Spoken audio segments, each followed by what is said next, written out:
Maire de Dournazac, quelle est la situation en ce moment dans votre commune? Comment ça se passe? Dournazac étant quand même une commune de personnes âgées, les gens ils vivent leur vie de personnes âgées, confinées, sans trop se plaindre. Ça va pas mal. Le confinement se vit assez bien. Le confinement n'a pas eu... D'avoir un couvre-feu, que ce soit à 21h ou à 20h, au niveau des gens de Dournazac, ça n'a pas changé grand-chose. En revanche, ça a dû changer sur la santé de certaines associations ou certains commerces chez vous aussi. Ah ben le commerce le plus impacté, enfin il y en a eu deux qui ont été impactés par les mesures gouvernementales. Ça a été à la fois le salon de coiffure et puis le restaurant. Bon, le salon de coiffure a rouvert, le restaurant n'a pas rouvert, donc lui il est dans une activité qui est proche du zéro. Proche du zéro après des semaines, voire des mois de fermeture. Quel est le rôle à ce moment-là de la mairie, de le soutenir moralement ou d'essayer de le soutenir financièrement? Soutien financier est principalement apporté au niveau à la fois de l'État et puis de son relais par la préfecture et la communauté de communes. Après ça, moi qui suis un pur produit de l'économie et de l'économie libérale, je rencontre des phénomènes de personnes que parfois j'ai du mal à gérer parce qu'on gère beaucoup plus facilement les machines que les personnes. Et quand on a une personne qui ne veut pas travailler, il est très difficile de le faire travailler. C'est-à-dire? C'est-à-dire qu'il ne veut pas. Je lui ai proposé de faire des repas en ce moment j'ai une activité ouvrière sur la commune avec pas mal de travaux où j'avais des ouvriers, de faire des repas à emporter et il me dit ça ne marche pas, ça ne s'implique pas. Je constate l'échec de l'implication du restaurateur sur son travail. Est-ce que vous aussi à Dournazac, comme d'autres communes, vous allez ouvrir les portes de votre salle polyvalente aux ouvriers? Ah ben moi je suis tout à fait d'accord pour ouvrir les portes de salles polyvalentes aux ouvriers, sans aucun problème. Les ouvriers m'auraient demandé d'ouvrir les salles polyvalentes pour qu'ils aient un abri. De toute façon, j'ai même réservé un local qui était normalement loué à des particuliers, à tous ceux qui veulent le louer. Je l'ai réservé justement pour les ouvriers pour qu'ils aient pendant la période hivernale et la période de confinement, un abri dans lequel ils peuvent se réchauffer et puis manger. Mais c'est pas moi qui fais les repas.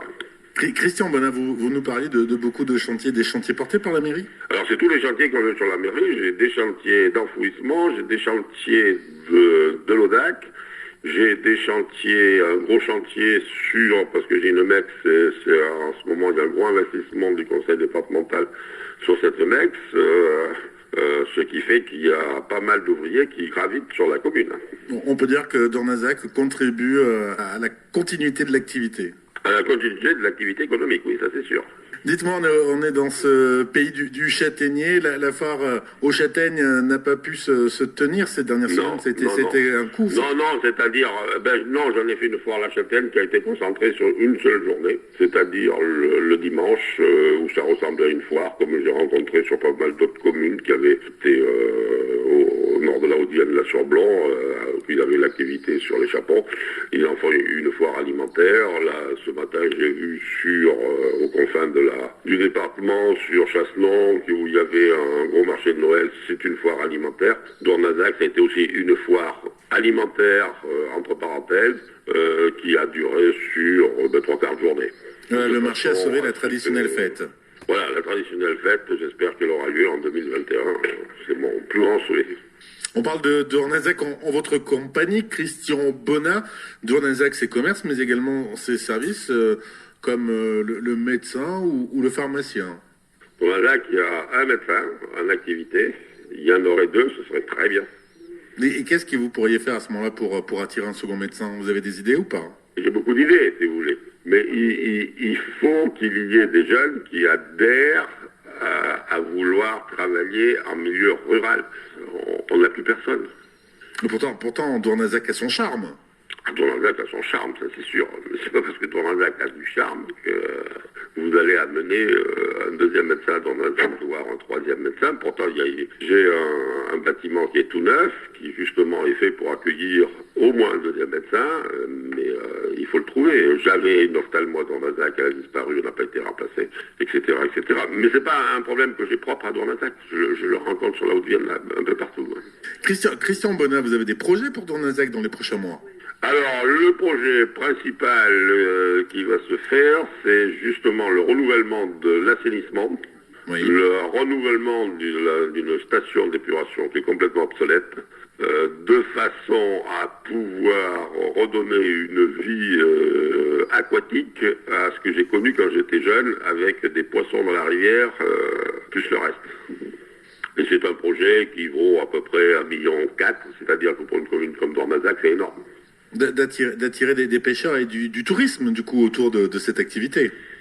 Le tourisme de Dormazac, c'est comme le tourisme du secteur à l'heure actuelle. Pour attirer des touristes, nous avons ce qu'il faut pour attirer des touristes. Par contre, nous n'avons pas d'hôtellerie. Nous avons des contraintes bureaucratiques, technocratiques, administratives qui font qu'il y a des projets qui échouent parce que la vie rurale n'est plus considérée et que l'on ne veut même pas, par exemple, donner des autorisations d'exploitation en raison d'un PLU qui est très contraignant.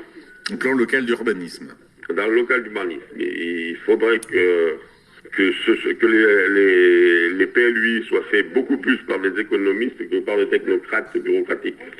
Autour du tourisme, autour des activités, autour de... Moi, le tourisme, je vous dis, autour du tourisme, on a beaucoup, par exemple, de chemins, on a beaucoup de points positifs, surtout que cette crise a fait redécouvrir au monde urbain le monde rural. Et ils pensent que la vie est meilleure, ce qui est vrai, enfin pour moi. Mais ce que il faudrait que l'on fasse, c'est de l'hôtellerie. Il n'y a pas de logement dans le lac, il n'y a pas de logement chalut, il n'y a pas de logement Nexon, il y a du logement en nulle part. Comment voulez-vous accueillir des gens si vous n'avez pas de logement? Donc ça sera le projet à concrétiser dans ces prochaines années.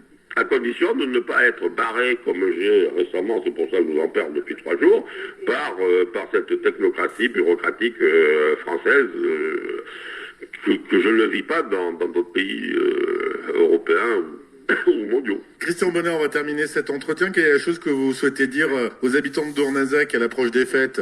Eh bien, qu'ils passent des fêtes en respectant le maximum les gestes barrières, de façon à ce qu'on ne relance pas une 3e vague au mois de janvier, ce que je crains médicalement beaucoup, et que l'on puisse avoir ce que l'on appelle au mois d'avril, au mois de mai, l'alignement des astres à tous les niveaux, de façon à essayer de retrouver une vie sociale, économique, normale. Et que l'on puisse continuer à avoir une belle vie à Dornazac, dans cet écrin de verdure au cœur du pays, Dornazac et du ailleurs, Châtaignier. ailleurs en France. Pas faire Dornazac le centre du monde.